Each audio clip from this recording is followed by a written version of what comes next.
Ерте заманда бір патша болыпты. Оның жалғыз ұлы ажалы жетіп ауырып қайтыс болады. Жалғыз ұлының қазасынан патша күйініп, төсек тартып жатып қалыпты. Патшаға бірнеше патшалар көңіл сұрап барса да төсектен тұрмапты. Патшасы басқармаған соң елі күлдіреп күйзеліске ұшырапты. Осы елде әке-шешесі, жан ашыры, туысы жоқ 3 жетімек бала болыпты.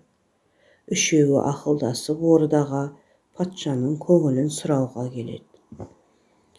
Кірейін десе, алдындағы күзетшілері оларды кіргізбейді. Осы жерде тұра берген оларды күзетшісі патшаға хабар береді. Балалар деген соң патша кіргіз қандай бұйымтайы бар екен дейді. Сонымен үшеуі әрең дегенде патшаға кіреді.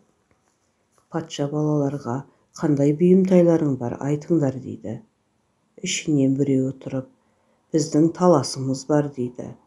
Патша қандай талас айт қане деп сұрайды. Бала біреуін қолымен көрсетіп, мынау бір жерге алтын қойыпты. Қойған алтынын мынау алып кетіпті. Алтын қойғандікі ме, жоқ әлде алғандікі ме деп, осы біздің таласымыз депті. Патша әрине қойғандікі дейді. Ендеше Құдай баланы осы дүниеге қойды, жаратты. Оны сіз алдыңыз, бірақ алған сіздікі емес, қойған Құдайдікі ғой. Не үшін қапа болып төсектен тұрмай жатырсыз деп үшеуі көңіл айтыпты. Сонда патша есін жинап, орнынан тұрып, халқын жинап, 3 уәзірін орнынан босатып, оларды сол 3 уәзірдің орнына 3 жетімекті уәзір етіп сайлап алыпты. Бұрынғы уәзірлері бұларды көре алмай елге үгіт таратыпты. Олар елді бүлдіріп, қаланың көп жерлерін бұздырып жүрген кезде патша бір күні өзінің соңғы уәзірлерімен жорыққа шықпақшы болады. Сөйтіп жорыққа шығып келе жатса, жолында бір байғұс құсқа көзі түседі. Қараса, біреуі ойда, біреуі қырда отыр екен. 3 жетімек айтқан екен, біз құстардың тілін түсінеміз деп. Бұны білетін уәзірлері патшаға, сіздің жаңадан сайлап алған 3 уәзір балаңыз құстардың да тілін білеміз деп еді. Егер білетін болса, анау отырған байғұс құс неге біреуі ойда, біреуі қырда отыр екен, соны сұраңызшы депті. Байғұс құспен тілдесіп біліп келу үшін біреуін жіберіпті. Құспен тілдесіп келген баладан сұрайды, не үшін біреуі ойда, біреуі қырда отыр екен дейді. Сонда бала, ойда отырғанның жалғыз ұлы бар екен, қырда отырғанның қызы бар екен. Екеуі қалың малын сөйлесіп отыр екен. Ұлы бары 30 алтын беремін десе, қызы бары көбейтпесең қызымды бермеймін деп келісе алмай отыр екен дейді. Сонда патша, менің халқым бұзылған екен ғой деп ойға кетіпті. Жорықтан қайтқан соң барлығы жай-жайына тарапты. Кешкісін патша жаман киімін киіп, ордасын аралап шығады. Ордасының тең жарымы бұзылуға тақап қалған екен. Бұны көрген патша ертесіне 3 жетімекке, орда бұзылыпты, ел бүлініпті, сендер өз орындарыңды табыңдар деп уәзірліктен босатып, өз жөндеріне жіберіпті.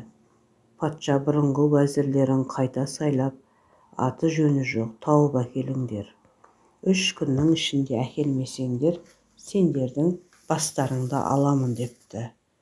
Уәзірлері не әкелерін білмей, 3 жетімек ақыл деді ғой, мүмкін не екенін солар білер деп 3-ші күні оларды тауып алады.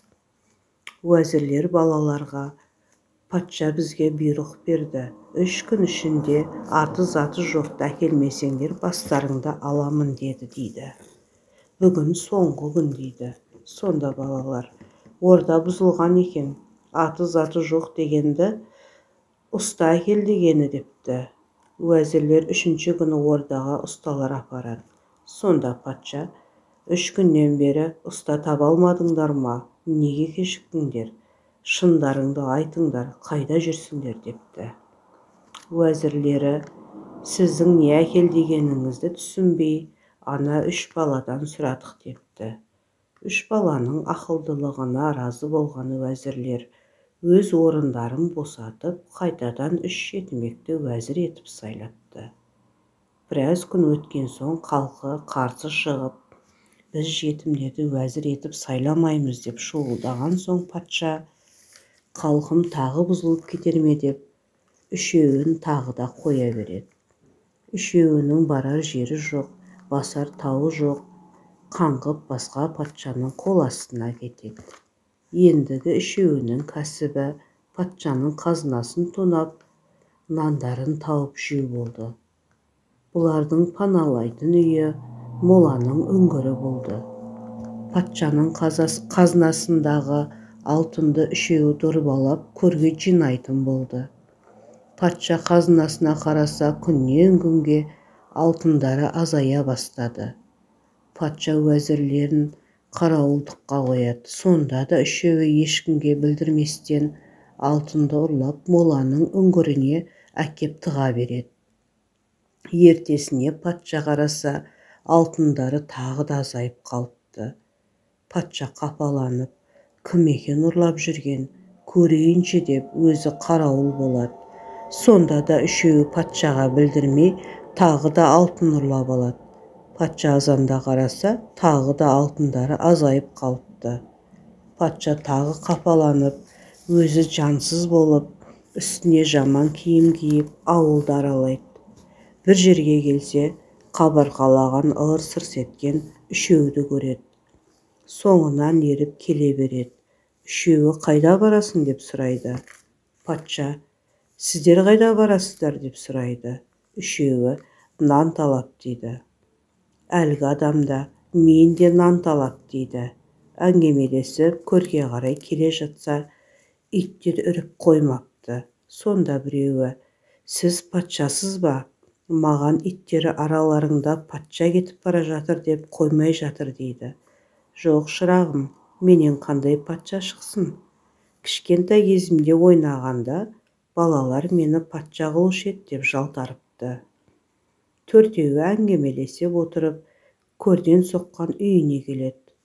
Бұлардың айла амалдарын білу үшін әңгімеге айналдыра отырып, ұрлық ету үшін қандай амалдарың бар депті. 3 баланың біреуі, мен патшаның қазынасынан алтын ұрлағанымды білдіртпеймін де, сездірмеймін де депті. Екінші біреуі, үрген иттің тілін білемін десе, 3-ші біреуі, мен бір көрген адамымды 7 қараңғыда көрсем де бірден танимын депті. 3-еуі сөзін аяқтаған соң, сіздің қандай амал айлаңыз бар деп сұрапты. Ажалға кетіп бара жатқан адамды ажалдан құтқарамын депті. Балалар ұйқыға кеткенде, патша ордасына оралып, қарауылдарына алтынды қайтартып, 3 баланы ұстап әкеп, дарға асыңдар деген бұйрық береді. Дарға аспақшы болып, мойындарына жіп байлаған кезде, патша тағы қандай амал әдістері бар екен деп қарап тұрады. Сонда адам танығыш бала, ей адам, түндегі адам сен емессің ба? Өлімге кетіп бара жатқанды өлімнен құтқарам дегенің қайда? Өлімнен құтқар бізді дейді. Сонда патша 3-еуін өлімнен құтқарып, өзіне уәзір етіп сайлап алыпты.